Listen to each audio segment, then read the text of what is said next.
오늘은 양력으로 2025년 1월 22일이고요. 음력으로는 2024년 12월 23일입니다. 오늘 명식은 갑진년 정축월 신묘일이 되겠고 일진 신묘가 되겠습니다.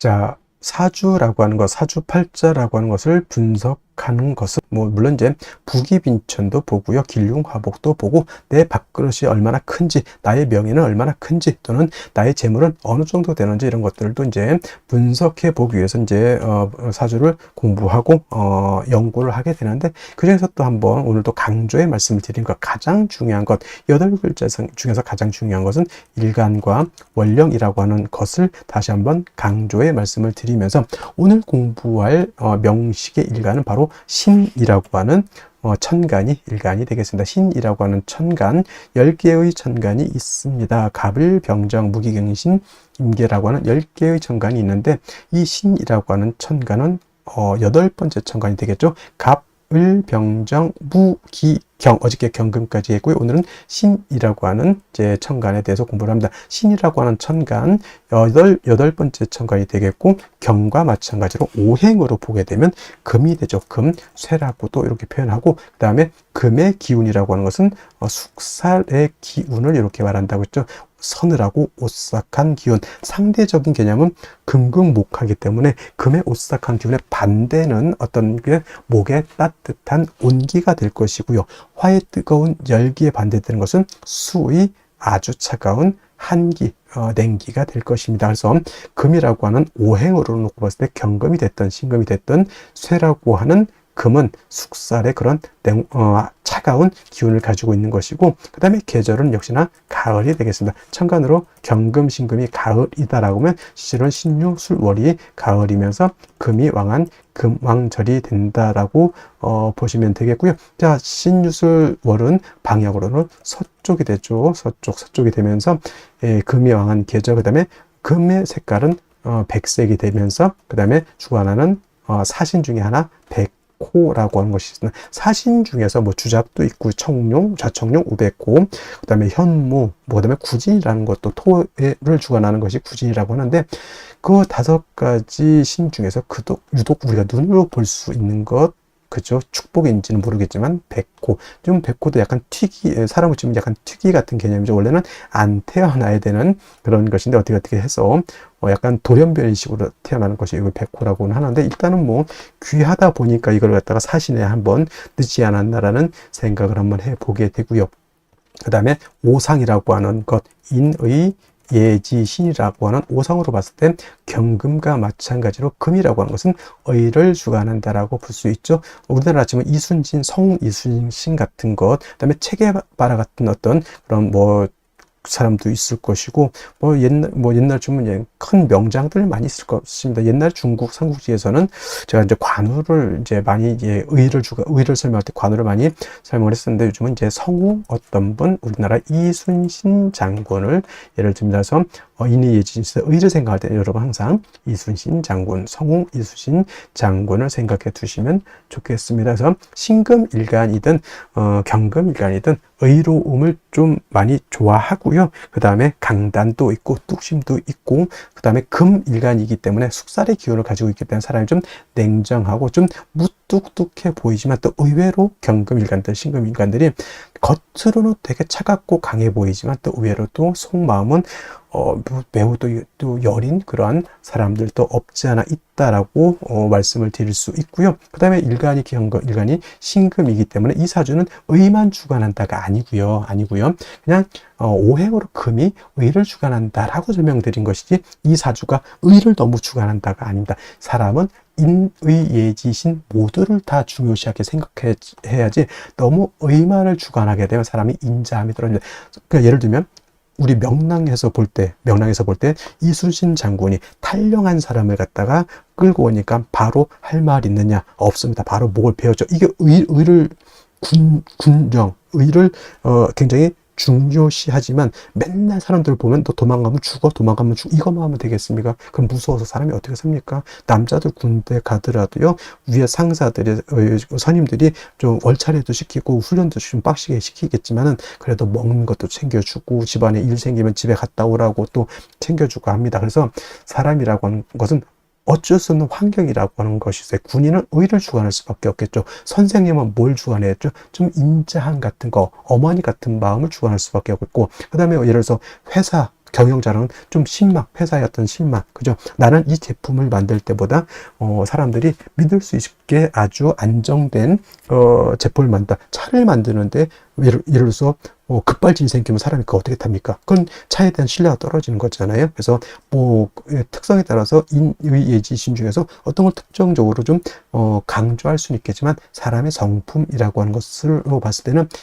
인의예지신을 모두 겸비한 사람이 완성형 인간이다, 이렇게 설명드릴 수가 있겠고요. 자, 다시 오행이라고 하는 금을 음과 양으로 구분해 볼 수가 있겠습니다. 자, 어저께 경금 공부했던 거 다시 한번 살펴볼 필요가 조금 있을 것 같은데, 자, 경금 뭐라고 했습니까? 완철금이면서 양금이라고 했죠. 양의 기운을 가지고 있는 금이 되는 것이고, 그 다음에 오늘 공부하게 되는 신금이라고 하는 것은 음의 기운을 가지고 있는 금이 되죠. 음금이 됩니다. 그래서 음과 양은 서로 대조되고 서로 상대적이고 그런 개념이다 하더라도 음과 양은 어떻다? 서로 보완 보충해주는 관계이지 서로 떨어지려고 하는 플러스 마이너스의 관계가 아니라는 것을 여러분들이 아셔야 된다. 음양 서로 붙으려고 하는 개념이지 서로 떨어지려고 하는 개념은 아니다. 양이 있어야지만 음이 존재하는 것이고 음이 또 있어야지만 양도 존재하는 것이다. 서로 보충해 주는 것인데, 양금인 경금 어저께 공부했던 것처럼 완철금이라고 하죠. 즉 강철 같은 개념이고요. 그 다음에 무쇠 같은 개념이고, 땅속에서 금방 캐는 원철 같은 개념이라고 설명했는데, 오늘 공부하게 되는 음금민신금 뭐냐면 부드러운 보석 같은 거예요. 또는 주옥이라고도 하죠. 보석, 주옥, 또는 여러분들 가지고 있는 금반지, 금귀걸이, 금목걸이, 또는 도자기 같은 거, 굉장히 고려청자 같은 경우 굉장히 고가의 귀중품이 될 수 있겠죠. 그 다음에 여러 가지 장신구들, 뭐 황금 열쇠, 금두꺼비 같은 거 다 신금인 음금으로 볼 수가 있습니다. 그래서 경금 같은 경우는 무쇠, 강철 같기 때문에 정화로서 단련하고 간목으로서 정화를 도와줘야지만 경금을 기물을 만들어서 경금으로서 용도 쓰임 가치가 드러날 수 있다, 이렇게 설명을 드렸는데, 신금은 쉽게 말하면 땅속에서 금광석을 캐내서 금을 순수한 금 99.9의 금을 뽑아가지고 황금 열쇠 금 반지를 만들었다 생각하시면 돼요. 더 이상 화로서 신금을 갖다가 단련할 필요가 있겠습니까? 없겠습니까? 없죠. 신금이라고 하는 것은 임수로서 여러분들 반지를 녹슬지 않게, 먼지가 끼지 않게, 색깔이 변하지 않도록 임수로서 세척을 잘 해주면 됩니다. 세진을 잘 해주면은 신금으로서의 가치, 신금으로서의 용도가 드러날 수 있다라고 볼 수가 있죠. 그래서 신금은 사시사철 임수를 얻어야지만 신금으로서의 귀함을 얻을 수 있다. 그러니까 같은 금이라 하더라도 양금인 경금과 음금인 신금은 이렇게 용신을 취용하는 방법 자체가 다르다. 쉽게 말하면 남자라고 하는 것은 군대도 가고 좀 격렬한 격투기도 할 수 있고, 또는 뭐 아주 험악한 산악 등반도 할 수 있지만, 여자는 너무, 요즘 여자들도 뭐 운동 많이 하지만은 그래도 여자가 격투기 같은 거 하기보다는 여자는 좀 그림도 좀 그리고 수혜도 좀 하고 또 맛있는 것도 좀 만들어 주고, 이런 개념으로서 음양의 어떤 존재 이유가 있지 않겠으면, 그렇다고 해서 여자를 비하하는 건 아니고 음과 양의 이치가 있다는 얘기입니다. 그래서 양금인 경금은 그 나름대로의 용신을 취용하는 방법이 이렇게 있는 것이고,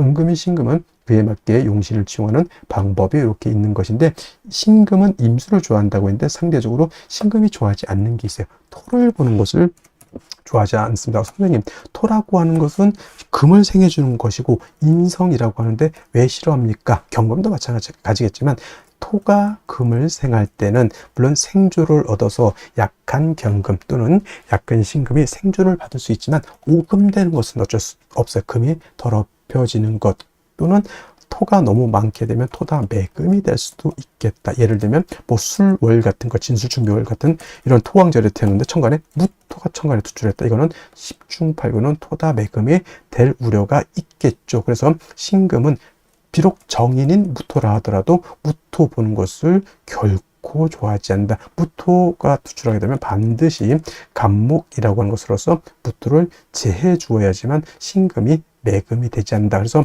여러분들 신금은 이것만 생각하시면 돼요. 임수로서 세척, 세진, 도세주목하는 것은 엄청나게 좋아하지만 토가 많아서 오금되는 것, 토가 많아서 매금되는 것은 결코 좋아하지 않는다. 이 정도만 알고 있어도 신금에 대해서는 크게 어렵지 않게 용신을 취용할 수 있다. 물론 이제 임수를 용신으로 치지만 상황에 따라서 신금일간이 목이 너무 많다. 경금을 용신으로 취용할 수도 있겠고요. 신금일간이 수가 너무 많으면 이때는 비록 무토라 하더라도 무토로서 많은 수를 제할 필요는 있습니다. 이때는 물론 무토로서 임수를 제한 경우에는 수를 제하는 용도는 있지만 무토 역시 신금을 갖다가 더럽히는 그러한 패단은 없지 않아 있죠. 그래서 신금은 가장 좋은 것은 일간이 약할 경우에는 토를 보는 것보다는 비경겁적인 금을 보는 것을 더 좋아한다라고 보시면 되겠고, 특히나 신금 같은 경우는 특히나 어떤 걸 좋아한다죠? 금백 수청하는 것을 매우 좋아하죠. 금도 하얗고 물도 하얗게 되는 것을 좋아하죠.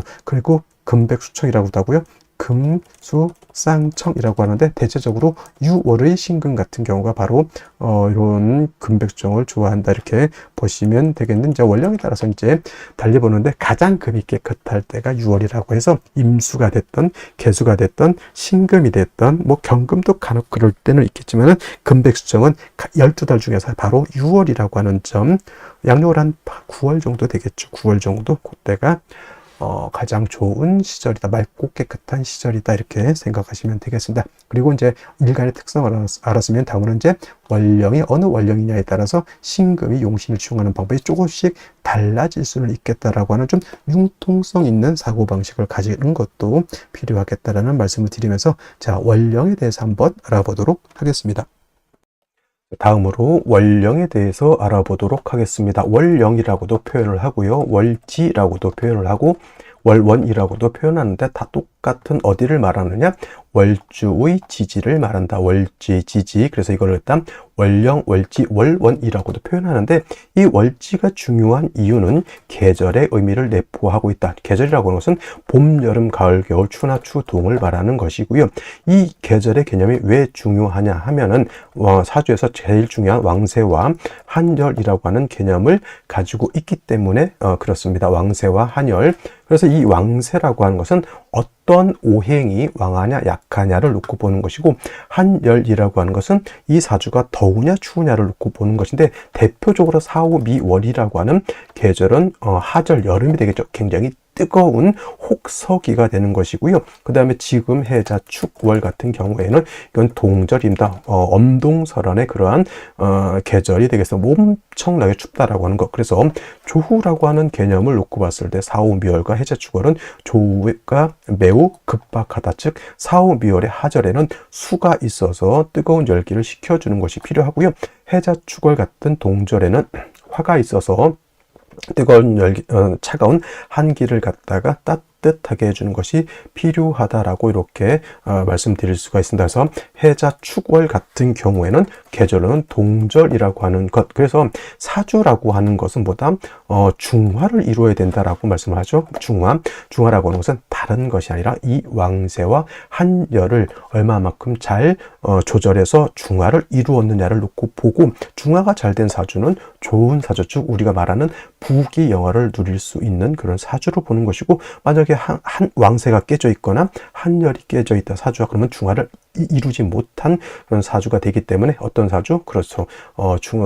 결코 좋게 볼 수 있는 그런 사주가 아니다라고 하는 것이 관건이 되는데, 지금은 계절로 축월이 되겠습니다.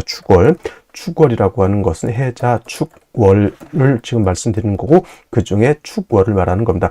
절기로는 소한과 대한으로 이렇게 구분이 되어 있죠. 그래서 소한, 작은 추위, 대한, 뭐 큰 추위 이렇게도 보지만, 우리가 소한과 대한이 중요한 이유는 월이 바뀌는 기준이 뭐다? 이 소한이 되어야지만 어디에서? 자월에서 지금의 축월로 전환이 되는 것이고, 그 다음에 해자 축월이 모두 동절이죠.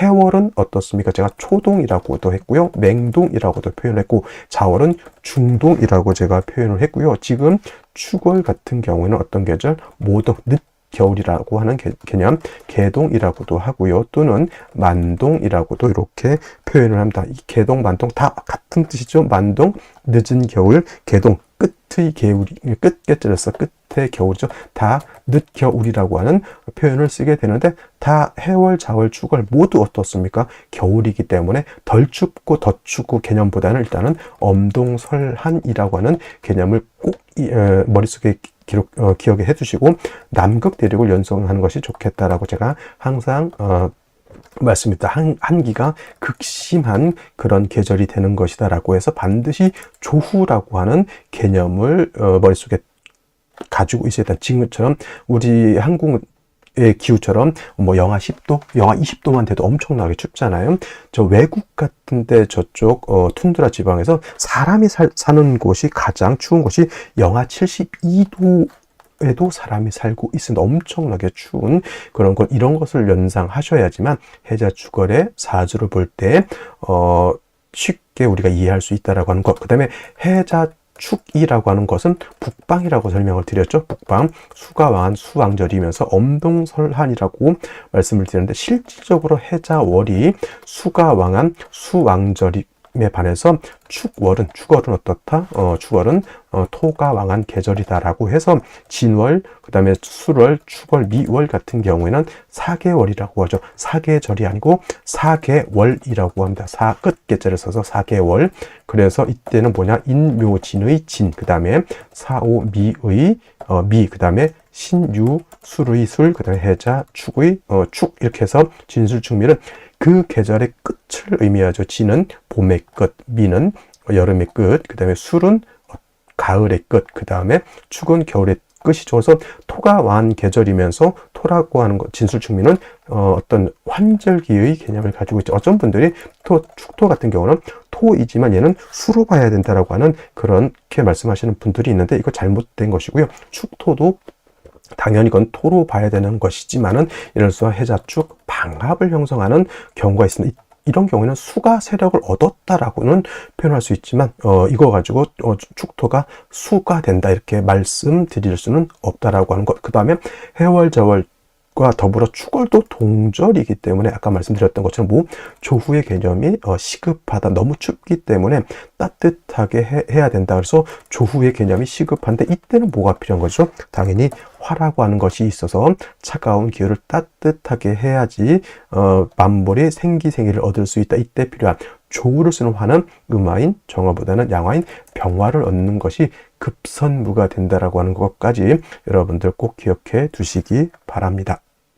자, 그러면 축월에 일간신금이 태어나게 되면 사주를 어떻게 배합하는 것인지 알아보도록 하겠습니다. 자, 일간신금, 음금이라고 말씀을 드렸고요.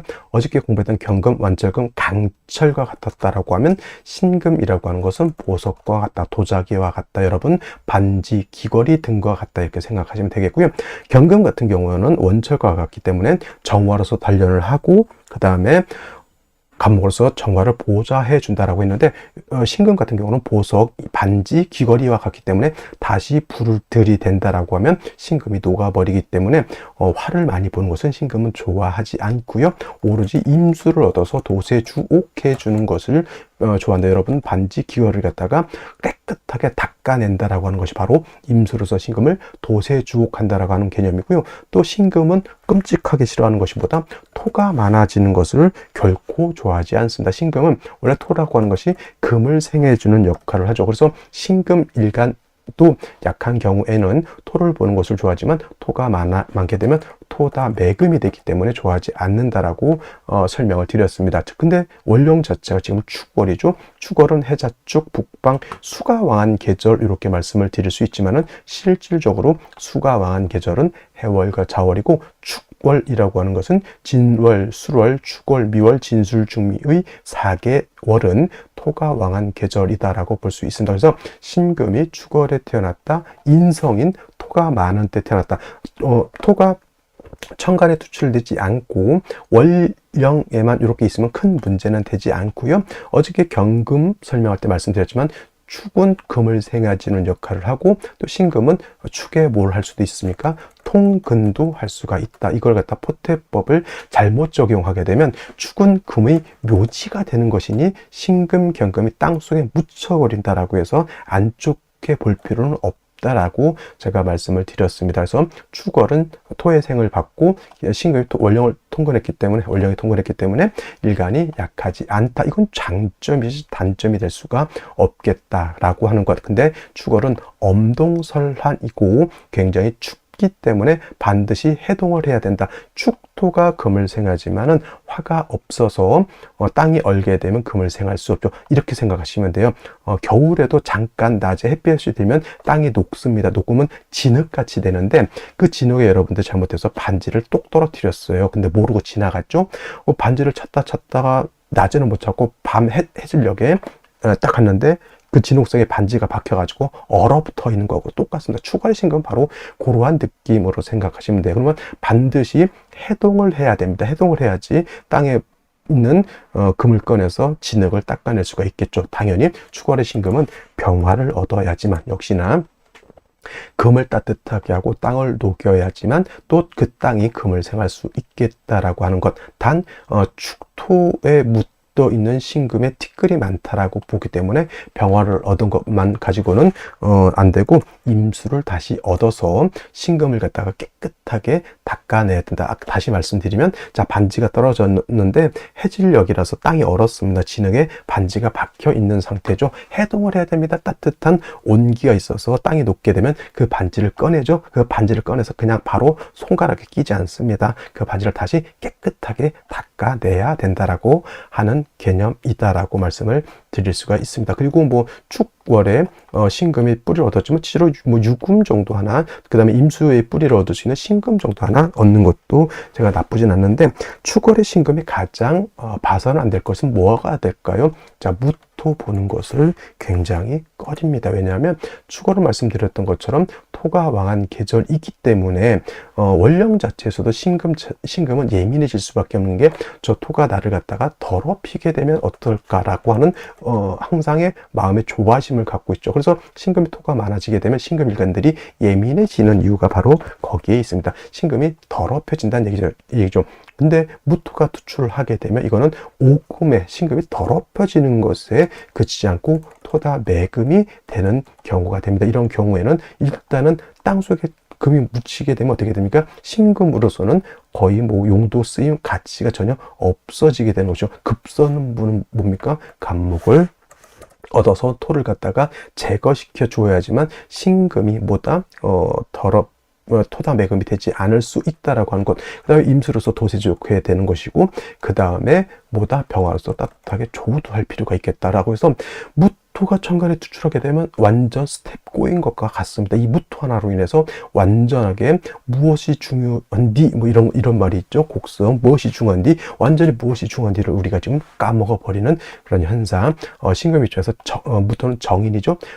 정인이라서 좋은 것이 아니라 신금은 이 정인을 보면은 아주 머리가 아프고 힘이 듭니다라고 이렇게 생각하시면 되겠습니다. 당연히 무토천간에 없으면 간목도 필요가 없겠죠. 물론 이제 병화를 용신으로 쓸 때 병화를 생조해주는 용도로서 간목이 필요할 수는 있겠지만은 토를 제하는 용도는 아니다라고 하는 것. 그래서 정리를 하게 되면 금이 축월에 태어나게 되면 병화로서 따뜻하게 하고 임수로서 신금을 도세주욕한다라고 말씀을 드리고 무토 투출하게 되면 비상사태 돌이 반드시 간목으로서 보다 그 무토를 제거해야 된다. 기토는 어떻습니까? 기토는 신금을 매금까지 시키지는 않습니다. 그냥 요거는 습토에다가 신금을 생해 줄 수는 있죠. 물론 축월에 월령에 통근했기 때문에 굳이 기토가 투출해가지고 신금을 생할 필요가 있겠냐는 생각이 들긴 하지만 그래도 무토는 아니기 때문에 오금은 가능하더라도 매금은 되지 않습니다. 그래도 임수로서 신금을 깨끗하게 해야지만 신금으로서의 가치가 나타난다. 이렇게 보시면 되겠습니다. 자, 다시 오늘의 명식을 살펴보도록 하겠습니다. 제일 중요한 일간, 신금일간이 되겠고요. 신금일간이 태어난 월령은 축월이 되겠습니다. 항상 사주를 볼 때는 일간이 어떤 일간이냐, 그 다음에 그 일간이 태어난 월령은 어느 월령이냐를 꼭 살펴보시고요. 그 다음에 격국이라고 하는 것 알아볼 필요가 있겠습니다. 자, 격국이라고 하는 개념은 이 사주의 틀, 어떻게 구성되어 있느냐라고 하는 사주의 구성을 보는 겁니다. 국가라고 하는 것도 그냥 국가가 있는 것이 아니라 그 국가는 민주주의 국가인지 아니면 공산주의 국가인지 또는 사회주의 국가인지 공화정인지 뭐 민주정인지 이런 틀이 있잖아요.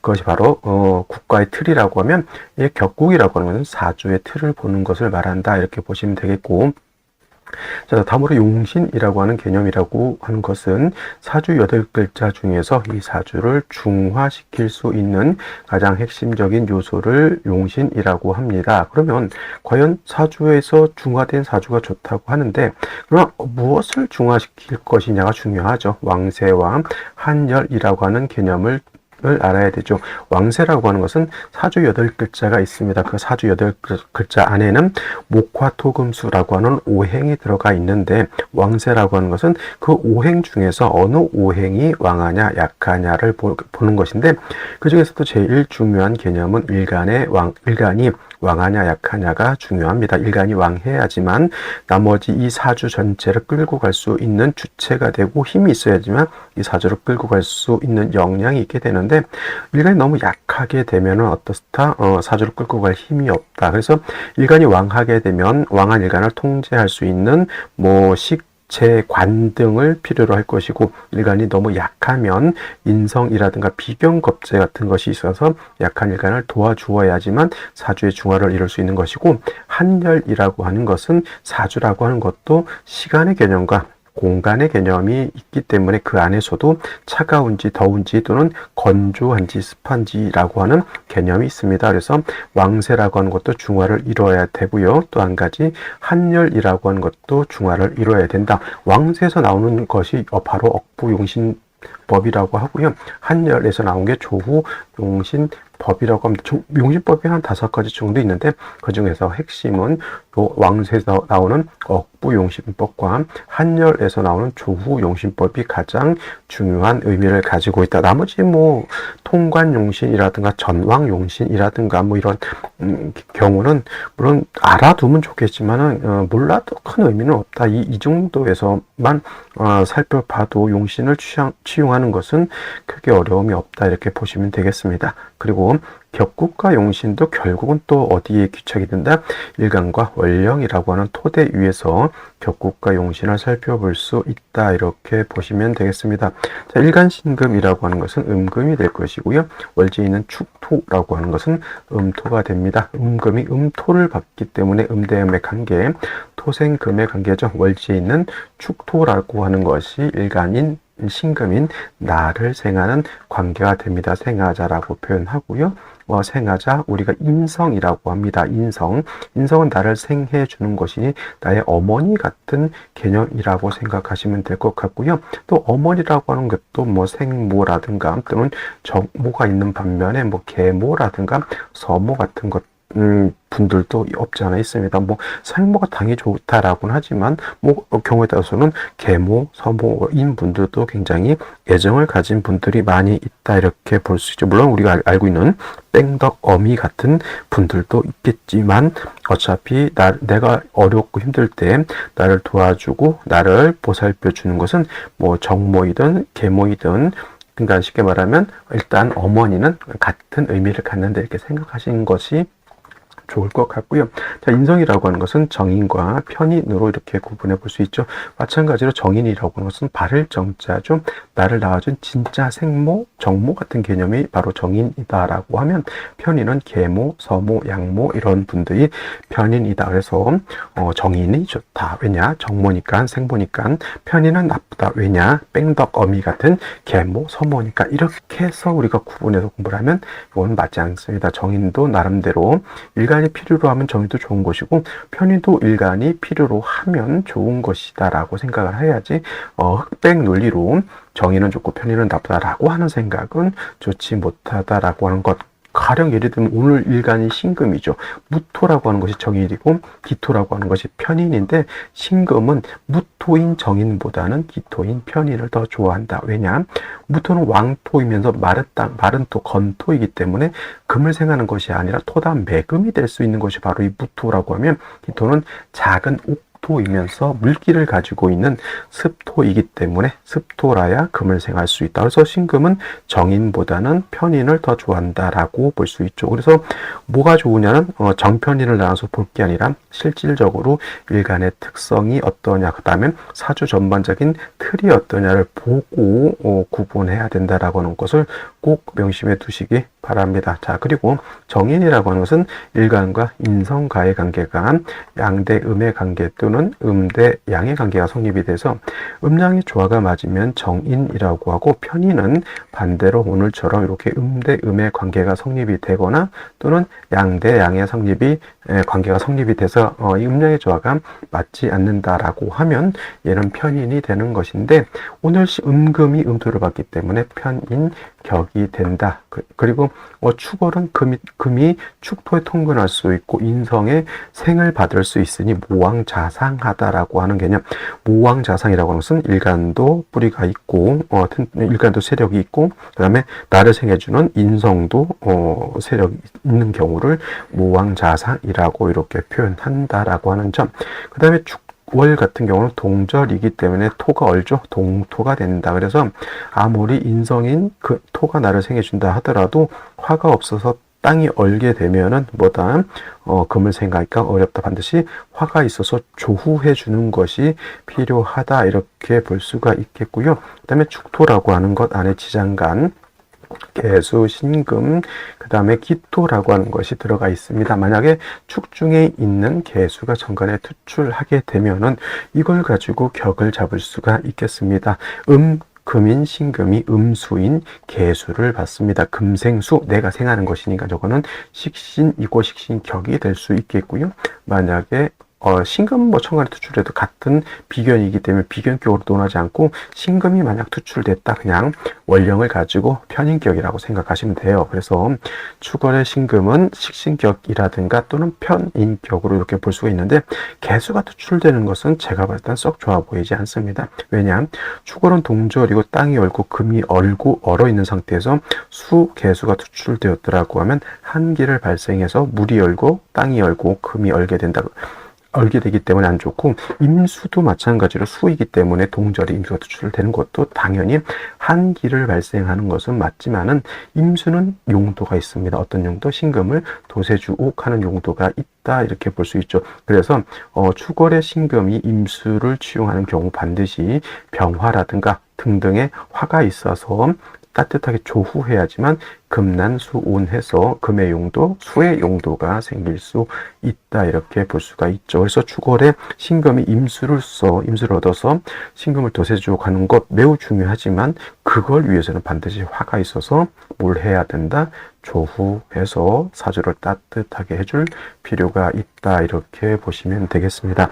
자, 연지 진토를 얻었습니다. 자, 얘는 편인이고 얘는 정인이죠. 둘 다 축토하고 진토는 공통점이 뭐다? 물기를 가지고 있는 습토이기 때문에 금을 생할 수 있는 능력이 있다, 이렇게 볼 수는 있겠지만은, 동절에 화가 없으면 땅이 얼기 때문에 토생금이 될 수가 없다. 반드시 화를 얻는 것이 중요하다. 그리고 토가 너무 많아지게 되면 신금 입장에서는 신금, 오금 더럽혀질 수도 있고요. 다시 무토 같은 것이 투출하게 되면 토다 매금도 될 수 있기 때문에 토왕절에 토가 다시 많아지는 것은 결코 좋게 볼 수가 없는 것이다 라는 생각도 한번 해보시고요. 그 다음에 일지 묘목을 얻었습니다. 묘목은 재성이죠. 편재가 되고, 토가 많았을 때 목을 억제할 수 있는 장치가 바로 목임인데, 연간에 간목이 이렇게 투출되어 있어서 이거는 목극토에서 인성 완전히 박살냈다라고 생각하지 마시고, 토를 적절하게 조절해서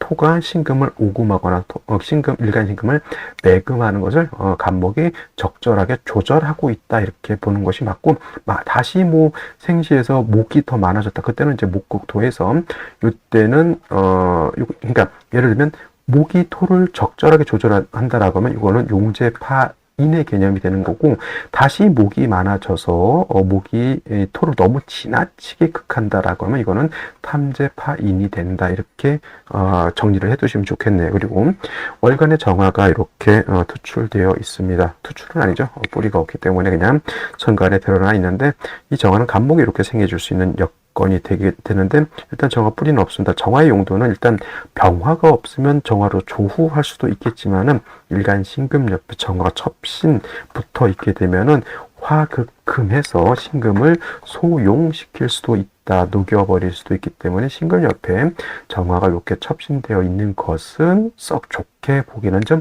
어렵다, 이렇게 볼 수가 있겠습니다. 화가 없어서 조후가 잘 안 되고, 토는 있다 하더라도 신금 자체가 이렇게 뿌리가 약하기 때문에 그렇게까지 일간이 세력이 있다라고 보기도 좀 어려운 환경에서 임수, 수도 없기 때문에 신금을 도세주옥하기도 어렵다, 이렇게 볼 수 있겠습니다. 그러면 생시는 어떤 생시를 얻는 것이 좋을지 알아보도록 하겠습니다. 자, 생시 제일 먼저 무자시를 보도록 하겠습니다. 무자시. 자, 축월은 뭐라고 했습니까? 동절이긴 하지만 해월과 자월은 수왕절, 축월은 토왕절이라고 했죠. 그래서 축월의 진토까지 있는 상태에서 무토 천간에 투출하게 되면 이거는 십중팔구 토다 매금이 될 수 있는 그런 환경에 처해져 있다. 반드시 간목으로서 토를 제거시켜 주는 것이 필요하죠. 목극토해서 간목이 토를 제거해야 되나, 중간에 이렇게 정화가 있게 되면 통관이 됩니다. 목생화 또는 목생화하고 그 다음에 화생토 하게 되니 토를 제하는 것이 아니라 오히려 토가 더 세력을 얻게 되는 문제가 발생할 수 있죠. 결코 좋게 볼 수 없고, 무자시보다도 무술지는 더 좋게 볼 수가 없는 게 술토까지 또 있습니다. 이거는 거의 매금이 되었다, 이렇게 봐도 틀 바 없고요. 너무 인성이 많아서 이거는 아까는 모왕자상이라고 했는데 모왕자쇠가 돼버린 그러한 사주 구조가 됐다. 인성이 너무 많아서 문제인 거죠. 그 다음에 아까 말했던 무토라든가 술토는 건토이기 때문에 신금을 생하는 것이 아니라 신금을 오히려 매금시킨다라고 하는 문제가 있겠습니다. 같은 토이지만 기축시 같은 경우에는 습토입니다. 여기 통근 가능하죠. 기토가 있어서 신금을 생해 줄 수도 있지만, 이것도 매금은 아니더라도 심각하게 신금을 오금시킬 수 있다. 역시나 간목으로서 토를 좀 억제시켜 줄 필요가 있는데, 정화가 있어서 통관시키고 정화가 있어서 신금을 극하려고 하기 때문에 일간신금이 성향이 어떨까요? 매우 예민하고 그런 성격이 될 수밖에 없겠다, 이렇게 보시면 될 것 같고요. 그 다음에 경인시 같은 경우에는 또 경금이 있죠. 이 경금은 목을 억제하는 역할을 할 수도 있고 약간 신금을 도와줄 수도 있겠다라는 생각이 드는데, 역시나 임수가 기 때문에 신금을 도세주옥할 수 없겠고, 이것이 화운 가게 되면은 다시 화가 왕해지는 단점도 있다. 근데 뭐 금순으로 가면 좋으냐? 금순으로 가면 화가 부족한 단점도 있죠. 그래서 이런 경우에는 뭐 어느 운으로 가도 이렇게 썩 좋아 보이진 않고요. 임진씨 같은 경우는 일단은 임수를 얻었습니다. 이 임수가 축진에 다 뿌리를 두고 있습니다. 근데 일간이 토가 왕한 것이지 일간 자체가 왕한 것이 아니다라고 하는 좀 단점이 없지 않아 있고요. 임수가 투출되어 있기 때문에 금수운보다는 이거는 목화운으로 가서 조후의 의미로서 목화가 좀 세력을 얻는 거. 이거는 임수가 있기 때문에 정화가 있다 하더라도 수국화 정화를 통제시킬 수 있는 장치 임수가 있기 때문에 뭐 정화가 그렇게 걱정되는 그런 문제는 아닌 것으로 보이고요. 갑오시 같은 경우에는 오가 이제 이 정화가 오의 통근이 돼 버립니다. 그러면 신금은 이 정화에 의해서 녹아버릴 수밖에 없죠. 간목도가 정화를 생해 줍니다. 갑오시가 되게 되면 신금 입장에서는 칠살이 태왕해지기 때문에 좋게 볼 수가 없는 생시 될 것 같고요. 그다음에 병신씨 같은 경우에는 관사론자이라고도 볼 수는 있겠지만, 중요한 것은 일간 자체가 시지신교의 뿌리를 얻을 수 있다라고 하는 점이 나쁘지 않습니다. 그래서 오늘 중에서는 제가 봤을 때는 이거 관사론잡이라고 봐서 나쁘게 볼 수도 있겠지만, 오늘 중에서 일간이 뿌리를 얻고 임수 암장된 임수라도 이렇게 얻고, 금수운으로 갈 땐 병화로서 조우할 수가 있겠고, 그 다음에 목화운으로 갔을 때는 뭐 축진에 신금까지 신중 임수가 있기 때문에 그도 나쁘지 않다. 그래서 뭐 남녀 불문하고 제가 봤을 때는 그래도 합리적인 생신은 병신씨가 아닐까 이렇게 생각해 보고요. 그 다음에 목화운일 때는 임진씨를 선택하는 것도 나쁘진 않을 것 같으나 그런 일간 자체가 이렇게 세력을 얻지 못했다라고 하는 단점이 있다 이렇게 볼 수가 있겠습니다. 자, 오늘 여기까지 설명드리도록 하고요. 저는 내일 또 찾아뵙도록 하겠습니다. 감사합니다.